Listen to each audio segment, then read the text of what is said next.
क्या आप जानते हैं भगवान श्री राम और उनके चारों भाइयों के अलावा राजा दशरथ की एक पुत्री भी थी। एक ऐसी बेटी जिसका नाम इतिहास के पन्नों में कहीं खो गया।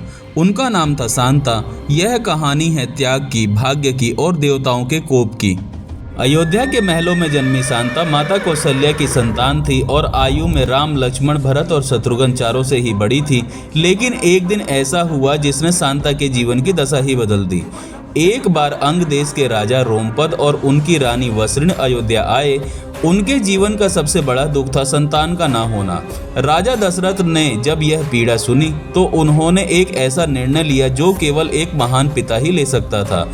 उन्होंने कहा, मैं अपनी पुत्री शांता आपको संतान रूप में देता हूँ। यह सुनकर रोमपद्र और वसृण की आंखें भर आई। शांता को उन्होंने अपनी सगी बेटी की तरह पाला, प्रेम, स्नेह और सम्मान के साथ।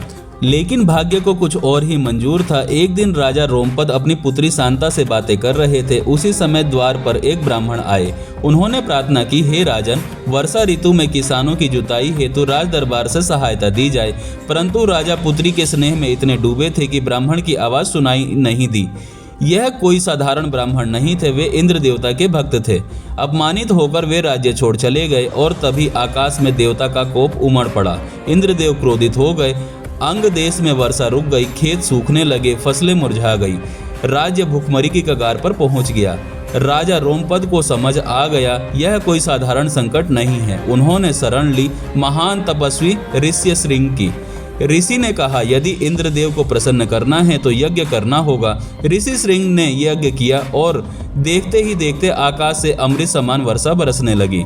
राज्य फिर से हरा भरा हो गया। लेकिन यहीं पर कथा का सबसे रहस्यमय मोड़ आता है। उस ऋषि श्रृंग का विवाह हुआ राजकुमारी शांता से। एक राजकुमारी और एक तपस्वी, भाग्य ने दोनों को एक सूत्र में बांध दिया और यहीं ऋषि श्रृंग ऋषि बाद में अयोध्या गए और राजा दशरथ के लिए पुत्रष्टि यज्ञ करवाया, जिस यज्ञ से राम, लक्ष्मण, भरत और शत्रुघ्न इस धरती पर अवतरित हुए।